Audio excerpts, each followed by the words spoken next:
प्यारे बच्चों, कैसे हो? इंग्लिश वाले सर की क्लास में आपका स्वागत है। आपको लग रहा होगा कि हमारा तो पेपर है, हम तो टेंशन में हैं और सर को बड़ी हंसी आ रही है। एक्चुअली मुझे हंसी आपके कमेंट्स पढ़कर आती है, आपकी तरह तरह की प्रॉब्लम्स को सुनकर के आती है। कोई कहता है सर मेरी हैंडराइटिंग बहुत खराब है, इसे रातों रात कैसे सुधारूं? भैया रातों रात नहीं सुधरती। कोई कहता है सर मैं जैसे ही पेपर देखता हूं ना नर्वस हो जाता हूं, मेरी हार्ट बीट बढ़ जाती है। कोई कहता है सर ग्रामर कैसे सुधारूं, मेरा राइटिंग सेक्शन ठीक है। कोई कहता है सर सबसे पहले कौन सा क्वेश्चन करूं? तो देखिए, आपकी इन प्रॉब्लम्स को सुन करके हमें हमारा बचपन याद आ जाता है। जब हम तुम्हारी एज के थे ना, तब सच बताऊं हमारी प्रॉब्लम भी ऐसी थी, लेकिन जब बड़े हुए ना तब पता चला ये प्रॉब्लम बहुत छोटी है। आपका पेपर एक छोटी प्रॉब्लम है। जब आप बड़े होगे ना तो आपकी लाइफ में बहुत बड़ी बड़ी प्रॉब्लम आएंगी। जैसे कि सबसे बड़ी प्रॉब्लम आएगी, सबसे पहली बार एक कंपटीशन एग्जाम में आपको बैठना होगा, वो बहुत बड़ी प्रॉब्लम है। अगर वो भी सॉल्व हो गई ना, आपकी जॉब लग गई, तो एक बॉस से आपका पाला पड़ेगा जो आपको रातों को भी डराएगा। इसके अलावा बहुत सारी, जब फैमिली में जाओगे तो बहुत सारी प्रॉब्लम्स आती है जो कि आपके इस समय पेरेंट्स फेस कर रहे हैं। लेकिन छोड़ो मुद्दे की बात, क्योंकि देखिए आपको कितना ही ज्ञान दे दो, लेकिन नहीं सर मुझे तो ये बताओ, फिलहाल तो ये बताओ सर, फिलहाल तो मुझे बताओ कि इस पेपर को कैसे करूं। ठीक है भैया बता रहा हूं। इन सब पर वीडियोज हम बना चुके हैं, लेकिन आज हम देखेंगे कि how to solve English paper, यानी पेपर को शुरू से एंड तक। फर्स्ट में क्या करें, जब नर्वस फील करें ना तो क्या करें, उसके अलावा क्रम क्या रखें, अनसीन पैसेज को लेकर कुछ खास सावधानियां, राइटिंग सेक्शन को लेकर कुछ खास सावधानियां, ये सारी इस वीडियो में आपको मिलेंगी। इसलिए वीडियो को स्किप मत करना, लास्ट तक देखना। मुझे आप पर दया आ रही है, ठीक है? तो चलिए आपको सॉल्यूशन देता हूं। मुझे पता है कि मेरी हंसी भी आपको ठीक नहीं कर सकती, आपको तो सॉल्यूशन चाहिए। तो आज के वीडियो में आपको कुछ ऐसी बातें पता चलेंगी, कुछ ऐसे टिप्स दूंगा जिनसे आपको रिलैक्स होगा। ठीक है, तो शुरू करते हैं। अरे मैं गया क्यों, कुछ कॉमन बातें हैं जो एक साथ अभी बताई जानी चाहिए, उसके बाद में अनसीन पैसेज अलग से, राइटिंग सेक्शन अलग से, मतलब अलग अलग कुछ बातें बताऊंगा। तो कॉमन बातें ये हैं। देखिए, सबसे पहली बात कि आपकी हार्ट बीट बढ़ती है, आप नर्वस फील करते हो, आपका बीपी बढ़ जाता है। तो क्या करें, जब एग्जाम हॉल में जाओ तो पेपर मिलने से पहले आप 10-15 मिनट पहले तो जाते हो ना, तो अपनी कुर्सी पर रिलैक्स होकर बैठिए और मेरे कहने से 10 या 10-15-20 गहरी सांस लीजिए। अगर आप गहरी सांस लेते हो ना पेपर पढ़ने से पहले, तो ऑटोमेटिकली आप रिलैक्स फील हो जाते हो। आपकी जो नर्वसनेस है ना वो कम हो जाती है, क्योंकि आपका माइंड स्थिर हो जाता है। गहरी सांसों का दिमाग की शांति से, दिमाग के संतुलन से, बैलेंस से बहुत गहरा संबंध है। यानी जब हम गहरी सांस लेते हैं ना तो दिमाग की जो फड़फड़ाहट है वो कम हो जाती है, हम रिलैक्स हो जाते हैं, हम शांत हो जाते हैं। जैसे ही क्वेश्चन पेपर सामने आए उसको रिलैक्स होकर पढ़ लो, वो टफ है सिंपल है। वैसे एक बात बताऊं, ज्यादातर मैंने सुना है अपनी लाइफ में पेपर कैसा था, ठीक था यार, सरल था, एवरेज था, लेकिन कोई ये नहीं कहता कि पूरा ही कठिन था। तो पेपर कभी भी पूरा कठिन नहीं होता, एवरेज ही होता है। इसको मैंने कई वीडियोस में आपको बताया। उसके बाद दूसरा काम क्या करना है, दूसरा काम ये करना है कि जब पेपर तो पढ़ लिया, फिर जैसे मानो आप अनसीन पैसेज सबसे पहले कर रहे हो, तो मैं केवल इंग्लिश की बात कर रहा हूं, तो सबसे पहले डालिए सेक्शन ए, क्योंकि ये सेक्शन ए में है अनसीन पैसेज, तो सेक्शन ए, ठीक है, ये डाल दिया। इससे क्या होता है, एग्जामिनर को कॉपी चेक करने में सरलता होती है, उसे पता लग जाता है कि ये इसका सेक्शन ए है और यहां मुझे चेक करना है। अब सेक्शन ए में अनसीन पैसेज होता है, तो आप भले लिख भी सकते हो अनसीन पैसेज, कोई दिक्कत नहीं है, ना लिखो तो कोई खास बात नहीं है, क्योंकि एग्जामिनर को पता है। लेकिन लिख करके आप उसको रिलैक्स दे रहे हो कि मेरा अनसीन पैसेज यहाँ है। उसके बाद में कभी भी क्वेश्चन मत लिखना। मैंने एक वीडियो में बताया था कि बहुत से बच्चे क्या में देखो क्वेश्चन भी लिखेंगे, फिर आंसर नहीं, केवल आंसर लिखो, क्योंकि वो आंसर शीट होती है, आंसर नंबर 1, ठीक है, इसको देना शुरू करो। अब अनसीन पैसेज में क्या सावधानियां हैं वो मैं आपको अलग से बताऊंगा। फिलहाल एक सावधानी सुन लो, कॉमन सबकी बात।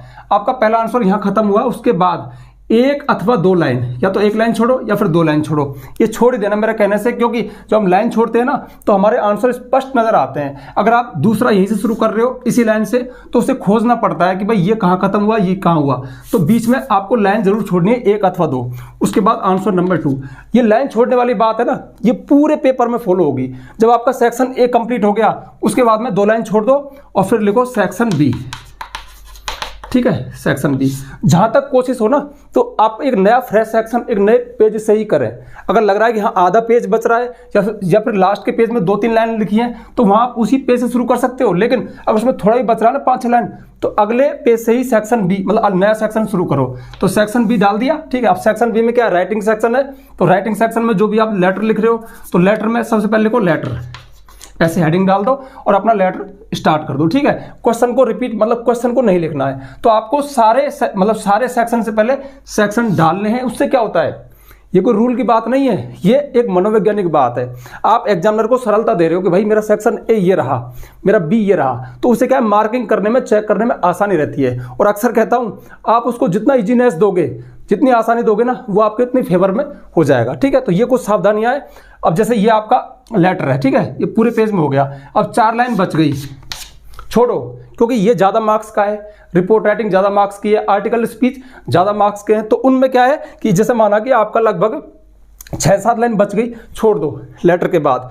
नेक्स्ट में रिपोर्ट राइटिंग या आर्टिकल जो भी है उसको शुरू करो, मतलब इनको एक एक पेज में ही लिखो, ठीक है, साफ साफ, और लाइन आपको छोड़नी है, सेक्शन लिखने हैं, ये कॉमन बात हो गई। ठीक है, अब बढ़ते हैं कि एक अनसीन पैसेज को कैसे सॉल्व करना चाहिए, इसे सॉल्व करते समय क्या क्या सावधानियां बरतनी चाहिए। ठीक है, अरे यार रुको, आगे बढ़ने से पहले एक बात थी जो मिस हो गई। अभी जब इसको मैंने साफ भी कर दिया था, ये तो मैंने दोबारा लिखा है, फिर याद आई थी, जो अभी बताना जरूरी है। वो बात ये है कि क्रम क्या हो। तो देखिए, मैं अक्सर कहता हूं कि जो सबसे अच्छा स्टूडेंट होगा ना, वो बिल्कुल उसी क्रम से पेपर को सॉल्व करेगा जिस क्रम से क्वेश्चन पूछे जाते हैं, क्योंकि उसे सब आता है। और जो एग्जामिनर है ना, ऐसे स्टूडेंट को लाइक करता है क्योंकि उसे सब आता है, मतलब अगर क्रम से कर रहा है तो सब आता है। लेकिन उसके बाद मैंने आपको कुछ सावधानियां बताई थी कि ऐसा स्टूडेंट जिसे पता है कि मेरा ग्रामर सेक्शन कंप्लीट 100% करेक्ट जाएगा, तो वो ग्रामर सेक्शन को पहले कर सकता है। ठीक है, कौन? इंटेलिजेंट स्टूडेंट, जिसे पक्का पता हो कि मैं ग्रामर में 100% फुल मार्क्स लेके आऊंगा, वो ग्रामर सेक्शन पहले कर सकता है। उससे क्या होगा, मैंने कई वीडियोस में बता दिया, उससे टीचर को लगेगा। देखिए, आपके पूरे इंग्लिश के पेपर में सबसे कीमती चीज ग्रामर सेक्शन है। अगर यहाँ पे आप फुल स्कोर कर रहे हो तो बहुत संभावना है कि आपके बहुत 90+ मार्क्स आ जाएंगे। ठीक है, तो ग्रामर सेक्शन पहले कर सकता है अगर 100% श्योर है। उसके बाद वो चाहे तो उसी पेपर के क्रम पे आ जाए, ग्रामर करने के बाद फिर अगर अनसीन पैसेज है ये कर लो, राइटिंग सेक्शन कर लो, बुक कर लो, कोई खास बात नहीं है। और जो वीक स्टूडेंट है, जस्ट उल्टा कर दें, वो ग्रामर सेक्शन को सबसे लास्ट में ही करेंगे। ठीक है, तो देखिए, इंटेलिजेंट के 2 क्रम है, या तो उसी क्रम से करो या फिर ग्रामर सेक्शन को पहले कर सकते हो, उसके अलावा फिर पेपर जिस क्रम में उस क्रम से करो। और जो वीक है ना, उनका क्रम हमेशा ये होगा कि वो सबसे पहले अनसीन पैसेज करेंगे, उसके बाद राइटिंग सेक्शन करेंगे, उसके बाद बुक करेंगे, उसके बाद ग्रामर सेक्शन करेंगे। लिख देता हूं, नंबर 1, नंबर 2। अब किसी बोर्ड में माना राइटिंग है ना, वो नंबर 4 पे है, तो वो क्या करेंगे, उठा के इसको नंबर 2 पे कर देंगे। क्यों? क्योंकि उनके लिए दोनों पास मार्किंग चीज ये होती है।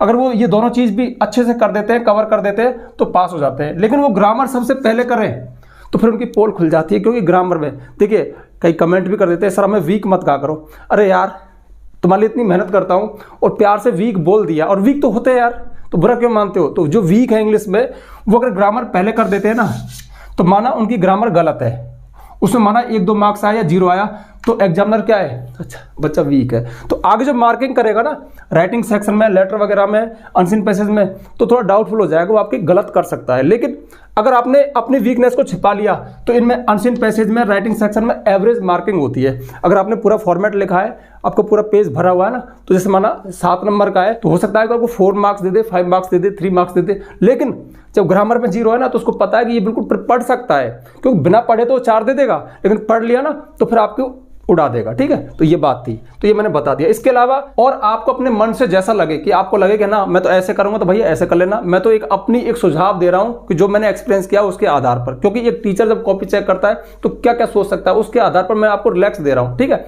अब मैं अपने काम पे आता हूं। सबसे पहले अनसीन पैसेज, इनके बारे में हल्का हल्का बता दूं। हालांकि इन सब पर मैंने वीडियो बना रखे हैं, अनसीन पैसेज पर सेपरेट वीडियो है, आप जाकर देख सकते हो, लिंक आपको नीचे मिल जाएगा। राइटिंग सेक्शन में मैंने लेटर, जो वीक स्टूडेंट है उनके लिए लेटर के फिक्स लाइन लिखाए हैं कि भाई आप एक शिकायती पत्र है प्रिंसिपल को, तो उसकी फिक्स लाइन ये है। लेटर कैसा भी हो, आप उसका फॉर्मेट इस तरह से बनाएं, ये लाइन लिखें। इस पर मैं वीडियोस बना चुका हूं। ग्रामर सेक्शन पे मैंने अभी लेटेस्ट एक वीडियो डाला है, उसमें 6-7 टॉपिक कवर करवाएं। बोर्ड कोई सा भी हो, एक क्विक रिवीजन के लिए 1 घंटे का वीडियो है, 6 टॉपिक उसमें क्लियर करवाएं। वो वीडियो देख लेना, उसका लिंक आपको नीचे मिल जाएगा। और बुक में सारे तो नहीं, बस कुछ एक चैप्टर और कुछ एक पोएम्स मैंने करवाई हैं, क्योंकि मैं ग्रामर बेस्ड टीचर हूं। ग्रामर में मेरा इंटरेस्ट है, ग्रामर ही पढ़ाता हूं। इस चैनल पर भी आगे जाकर आपको ग्रामर मिलेगी। ठीक है, वो तो क्या है, बहुत साल पढ़ाया, थोड़ा एक्सपीरियंस है, तो आपसे शेयर कर दिया, आपकी हेल्प हो जाएगी, इसलिए ऐसे वीडियोस बना रहा हूं। ठीक है, तो अब इन पे काम करते हैं। ठीक है, तो चलिए सबसे पहले अनसीन पैसेज को लेकर कुछ टिप्स बता देता हूं। हालांकि डिटेल में देखना है तो मैंने एक बहुत शानदार वीडियो बनाया है इसी चैनल पर, इंग्लिश वाले सर पर, लिंक मिल जाएगा, उसको देख लेना। फिलहाल मोटी मोटी 2-4 बातें सुन लो, क्योंकि इतना टाइम आपके पास भी नहीं है, एग्जाम नजदीक है कि ज्यादा समय तक इस वीडियो को देखो। देखिए अनसीन पैसेज में, अनसीन मतलब बिना पढ़ा हुआ। अब रूल तो ये कहता है कि आप उसको कम से कम 2 बार पढ़ो, क्योंकि ये रीडिंग है। अनसीन पैसेज रीडिंग पार्ट में आता है। रीडिंग मतलब वो ये इसके माध्यम से चेक करते हैं कि आप इंग्लिश पढ़ना सीखे या ना सीखे। पर अनसीन पैसेज को पढ़ लोगे तभी तो आंसर दे सकते हो। ये रीडिंग कंप्रीहेंशन में आता है। लेकिन फिर भी मुझे पता है कि हम पढ़ना नहीं सीखते, मतलब बहुत सारे सीख जाते हैं, बहुत सारे नहीं पढ़ पाते। तो सीधा सा फॉर्मूला ये है कि आप पहले, देखिए मैं तो मेरी सलाह बता रहा हूं जिससे आपको फायदा होगा, आप पहले क्वेश्चंस को पढ़ लो। अनसीन पैसेज के नीचे जो क्वेश्चन दिए गए हैं ना, उनको पढ़ लो। उनको पढ़ने से क्या फायदा होगा? उनको पढ़ने के बाद जब आप अनसीन पैसेज को पढ़ते हो ना, तो जब वर्ड मैच होंगे, मतलब क्वेश्चन में कुछ पूछा उससे संबंधित बात जब अनसीन पैसेज में आएगी ना, आप थोड़ा गौर करोगे, वहां पर थोड़ा गौर से पढ़ोगे तो समझने की कोशिश करोगे क्या लिखा हुआ है, क्योंकि आंसर तो वहीं से है ना। अब अनसीन पैसेज तो इतना बड़ा है, बट काम की बात है, ये तो नहीं कि हर लाइन में से क्वेश्चन पूछेगा, भाई ऊपर से पूछ लिया, फिर बीच में से, फिर यहाँ से। तो जहां जहां पे आपके क्वेश्चन हिट करेंगे, मैच करेंगे बात को, वहां से आप आंसर निकाल सकते हो, वहां पे आप गौर से पढ़ोगे, इसलिए बता रहा हूं। तो पहले आप क्वेश्चंस को पढ़ सकते हो, ये मेरी राय है। उसके बाद आप अनसीन पैसेज को पढ़ोगे, टाइम कम लगेगा। हाँ, इसमें बहुत टाइम मत लगाना, कहीं 1-8 घंटे तक बस इसी में घूमते रहो, आराम से टाइम निकल जाएगा। बहुत सारे बच्चों का पेपर अनसीन पैसेज की वजह से छूट जाता है, इसलिए टाइम का ध्यान रखना। तो इसलिए पहले क्वेश्चंस को पढ़ लेना। देखिए एक खास बात, हालांकि उस वीडियो में है, अगर आपका अनसीन पैसेज ऐसा है जिसमें कोई नेटर ऐसे बोले, अपने बारे में बताया कि आई, माई, मी, तो इस तरह से बोलेगा। अगर फर्स्ट पर्सन बोलेगा तो फर्स्ट पर्सन आंसर देते समय फर्स्ट पर्सन को थर्ड पर्सन में चेंज करें। तो फर्स्ट पर्सन तो है आई, माई, मी, इस तरह से, और थर्ड पर्सन होते हैं ही, सी, दे। लेकिन मोस्ट ऑफ ही की बात चलेगी, क्योंकि अकेला ही कहता है। तो अगर आई आ रहा है ना कहीं और आप आंसर दे रहे हो, मतलब उसमें से ले रहे हो, तो आई को तो आपको ही में चेंज करना है, माई को हिज में, और मी को हिम में चेंज करते हुए आंसर देना। क्यों अब नहीं बताऊंगा, वीडियो लंबा हो जाएगा, मैं लंबा नहीं करना चाहता। अनसीन पैसेज वाला वीडियो जाकर देख लेना। चलो बता देता हूं यार, मन नहीं रुकता। माना अनसीन पैसेज गांधी जी का है, और गांधी जी अपने आप को आई बोलेंगे, तो आई वेंट टू, मतलब अंदाज से बता रहा हूं ऐसे ही, आई वेंट टू अफ्रीका, मैं अफ्रीका गया था, ठीक है। अब कोई भी सन में गए थे ना, ठीक है। अब क्वेश्चन पूछा कि गांधी जी, अब गांधी जी कौन है? थर्ड पर्सन है, ही, सी, दे, या कोई नेम है ना, ये थर्ड पर्सन में आते हैं, ठीक है। तो वो क्वेश्चन पूछेगा गांधी जी अफ्रीका कब गए थे, तो यहां पे आप देखो आंसर दोगे ही, उसमें लिख रहा है आई। अब अफ्रीका मिल गया, क्योंकि वर्ड मैचिंग कर ली ना, क्वेश्चन में अफ्रीका था, तो हाँ इसी में। अब आप इसको ऐसे कैसे लिख देते हो, आई वेंट टू अफ्रीका, ठीक है, और जो भी सन में जब गए थे, मेरा ध्यान नहीं आ रहा ये। अब एक बात बताइए, उसने कहा कि गांधी जी कब गए थे, यहाँ पे था गांधी जी कब गए थे, आप कह रहे हो मैं गया था, तो यहाँ पे गांधी जी नहीं गए, आप जा रहे हो, तो इसलिए इसको ही में चेंज करो, ही वेंट। अब ही कौन है? गांधी जी है, इसलिए फर्स्ट पर्सन को थर्ड पर्सन में चेंज करो, या फिर जो नाम है उस नाम का मेंशन कर दो यहाँ पे, गांधी जी, ठीक है, इस तरह से। ये आपको करना है, ये छोटी सी बात है, कोई बड़ी बात नहीं है। अच्छा, इसके अलावा देखो डिटेल में वीडियो देख लेना। वोकेबुलरी के क्वेश्चंस का क्या करें, कोई कुछ नहीं कर सकता, ये आपकी नॉलेज पर है। अगर आपको वर्ड्स आते हैं, उनके एंटोनिम सिनोनिम आते हैं, अपोजिट वर्ड आते हैं, तो आप लिख सकते हो। लेकिन एक काम मत करना, क्या? देखो जैसे बहुत से स्टूडेंट क्या करते हैं,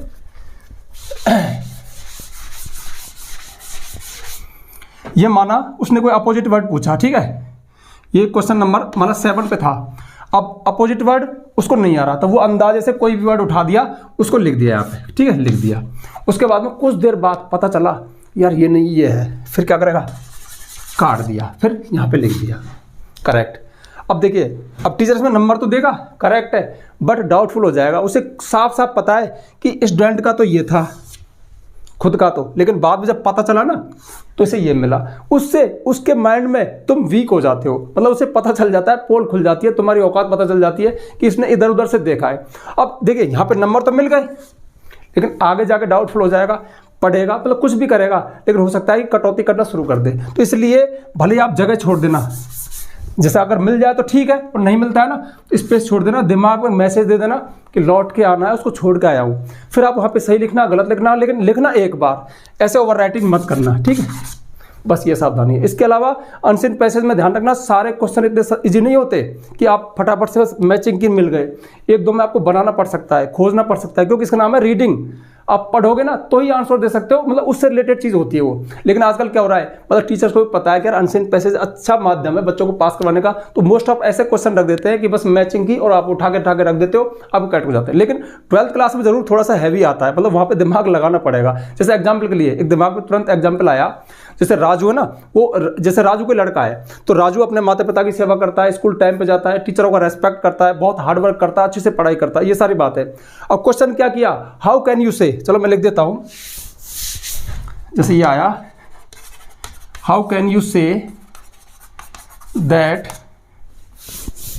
Raju is a sincere boy. आप कैसे कह सकते हो कि राजू एक सिंसियर लड़का है।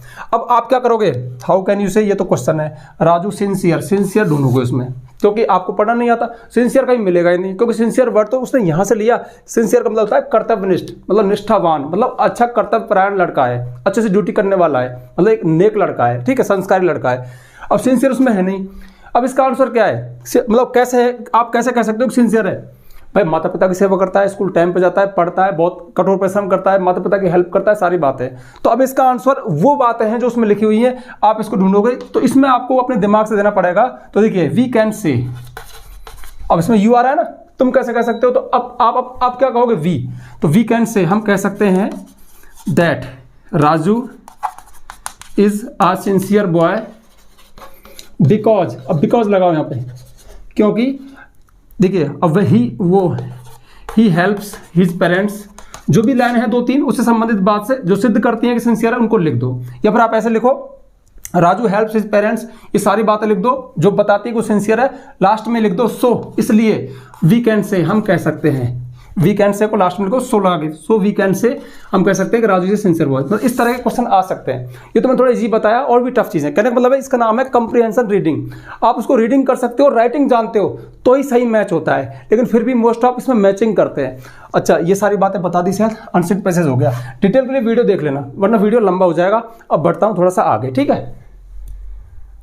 और अब बात करते हैं राइटिंग सेक्शन की। राइटिंग सेक्शन को हम कंपोजिशन सेक्शन भी कहते हैं, क्योंकि इसमें वो निर्माण करवाता है। देखिए रीडिंग था, मतलब पढ़ सकते हो तो आंसर दे सकते हो, यहाँ पे वो चेक करेगा राइटिंग कि तुम इंग्लिश लिखना जानते हो या नहीं जानते हो। अब इसमें अलग अलग बोर्ड्स में, ठीक है, अलग अलग, जैसे कहीं पे लेटर आर्टिकल मिलेगा, कहीं पे लेटर रिपोर्ट मिलेगा, कहीं पे आर्टिकल रिपोर्ट है, फिर ऐसे भी होता है निबंध, ठीक है, हायर मतलब कॉलेज क्लासेज में ऐसे भी होता है निबंध। तो letter, article, report, email, application, ऐसे।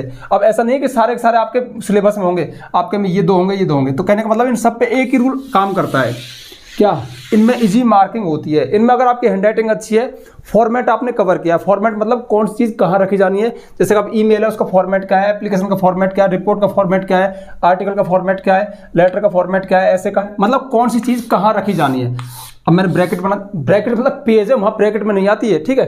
अब यहाँ पे कौन सी चीज़ कहाँ, जैसे इसमें लेटर में यहाँ पे अपना एड्रेस हो गया, उसके बाद आप किसको लिख रहे हो उसका मेंशन कर दिया, जैसे the principal, the chairman, the collector, इस तरह से सब्जेक्ट आ गया। उसके बाद मेन बॉडी मतलब मेन प्रॉब्लम, फिर सॉल्यूशन क्या चाहते हो वो, उसके बाद योर्स फेथफुली, इस तरह से। तो ये इसका फॉर्मेट हो गया। तो अगर आपने फॉर्मेट सही से बनाया, आपकी हैंडराइटिंग सही है और वर्ड लिमिट का ध्यान रखा है कि कितने में पूछा है, सेंटेंस हो सकता है थोड़े बहुत रॉन्ग हो, आप बना बना के लिख रहे हो चल जाएगा, लेकिन कंटेंट हिंदी का दिमाग में होना चाहिए कि भाई जो प्रॉब्लम है ना मैन, उसमें मुझे लिखना क्या क्या है। अब एक बात बताओ, आपने सिर्फ एक ही बात लिखी और बाकी सारी बातें बेसिर पैर के लिख दी, नहीं चलेगा। तो ध्यान रखना, इनमें कंटेंट मैटर करता है और आपके अंदर थोड़ा सा लिखना आना चाहिए, उस पर आप थोड़ा प्रैक्टिस करना। फिर अब तो क्या करोगे, अब तो एंड टाइम ही आ गया, लेकिन फिर भी हिंदी में कंटेंट कम से कम पढ़ लेना, वर्ड लिमिट का ध्यान रखना, फॉर्मेट को अच्छे से बनाना, ठीक है। हालांकि लेटर पे मैंने वीडियो बनाए हैं, इसके अलावा शायद मैंने रिपोर्ट पे वीडियो बनाया है। हाँ, एक खास बात यार, देखिए लेटर को छोड़ो, आर्टिकल और स्पीच, अगर आपके सिलेबस में आर्टिकल है ना, तो आर्टिकल हमेशा प्रेजेंट टेंस में लिखा जाएगा।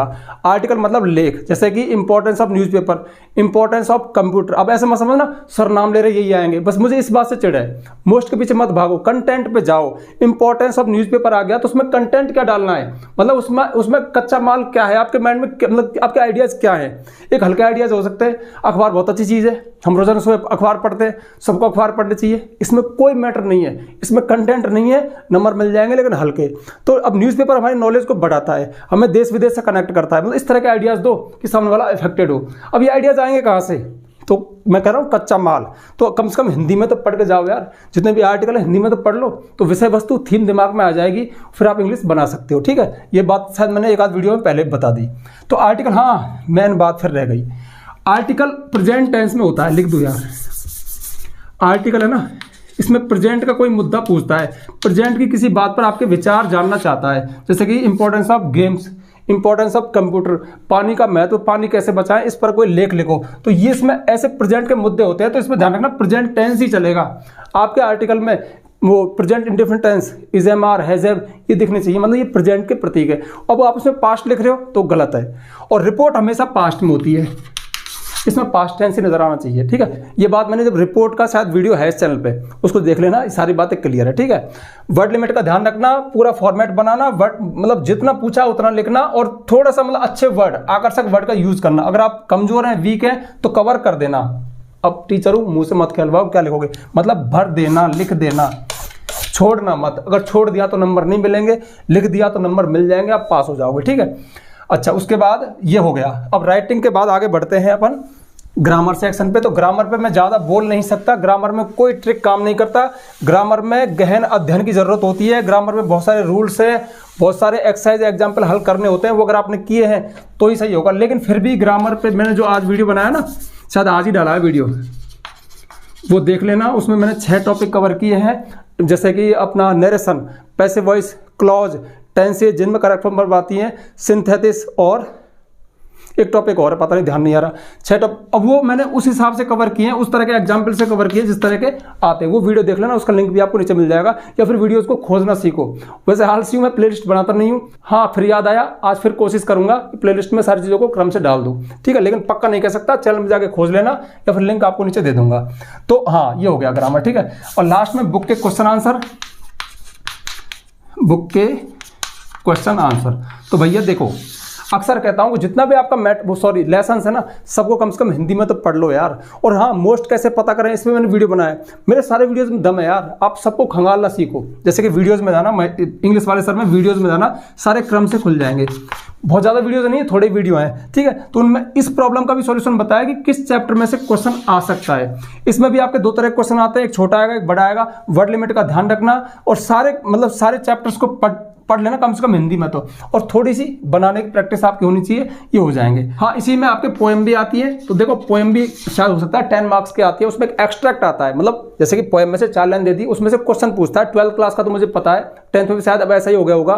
तो उसमें बहुत ईजी है, मतलब 2-3 क्वेश्चन पूछेगा, 4 लाइन दी है। अब ऐसा मत करना खास बात कि बस सीधी लाइन उठा के रख दी, क्योंकि पोएम में कोई ऐसी लाइन होती नहीं है गद्य की तरह से, प्रोज की तरह से। उसमें आप अपने शब्दों में उसको लाइन बना देना, ठीक है। उसमें कही गई बात को थोड़ा सेंटेंस में दे देना, क्वेश्चन वाली सेंटेंस में। अब क्वेश्चन से आंसर कैसे शुरू करें, इसमें बहुत शानदार वीडियो बनाया कि आंसर लिखने का बेस्ट तरीका। उसमें मैंने बताया कि क्वेश्चन की आंसर से कैसे मैचिंग करें, वो वाला वीडियो जाकर देख लेना, उसका लिंक भी आपको मिल जाएगा, ठीक है। तो कहने का मतलब है कि इतना हार्ड नहीं है यार, थोड़ी सी मेहनत की ना तो उतना हार्ड नहीं है।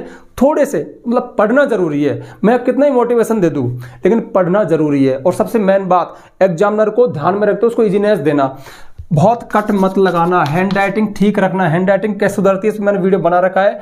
और मेन हाँ, लाइन को छोड़ते हुए साफ साफ आकर्षक लिखना। हैंड राइटिंग अंत तक अच्छी रहे तो बहुत अच्छा है, क्योंकि बाद में बिगड़ने लग जाती है। और हाँ, टाइम का विशेष ध्यान रखना, कोई क्वेश्चन मत छोड़ना। अगर खाली है ना कॉपी, वो नंबर नहीं देगा, लेकिन उसमें कुछ लिखा हुआ है तो बहुत संभावना है कि नंबर मिल जाएंगे। आपकी कॉपी का आकलन, वो माना 20 क्वेश्चन है ना, तो 20 में से कोई भी 8-10 क्वेश्चन से कर लेता है, मतलब सिर्फ 8-10 क्वेश्चन के आंसर पढ़ेगा और पता लगा लेगा आप में इतनी दम है। तो कहने का मतलब है, अगर आपने दम दिखा दिया 8-10 क्वेश्चन में, लेकिन कोई क्वेश्चन आपसे नहीं आता, वो आपने छोड़ दिया, तो आपकी बेवकूफ़ी है। उसको मत छोड़ना, कुछ ना कुछ लिख देना, कुछ भी लिख देना, आपको मार्क्स मिल सकते हैं, क्योंकि उसने आपको जज कर लिया है, ठीक है। तो ये बहुत सारी बातें थी जो मैंने और भी कई वीडियोस में बता रखी हैं, ठीक है। और हाँ, अब एग्जाम टाइम है, वीडियो बंद करो, ज़्यादा टाइम वेस्ट मत करो। बस मेरा थोड़ा मकसद था कि आपके दिमाग में सारी चीज़ें आ जाएं और आपको थोड़ी सी हेल्प मिल जाए, थोड़ा रिलैक्स मिल जाए कि हाँ यार हम कर देंगे। और हाँ देखो, एक पेपर से आपका पूरा फ्यूचर डिसाइड नहीं होता है, कई वीडियोज में बता दिया। आपने जितनी मेहनत की है ना, आपको मार्क्स वगैरह उतने ही मिलेंगे, लेकिन हाँ थोड़ी सी सावधानी से आपको अतिरिक्त बेनिफिट मिल सकता है। जैसे हैंड राइटिंग ठीक रखो, सारे आंसर को साफ साफ लिखो, कोई मत छोड़ो, थोड़ा फॉर्मेट पे काम करना, वर्ड लिमिट का ध्यान रखना।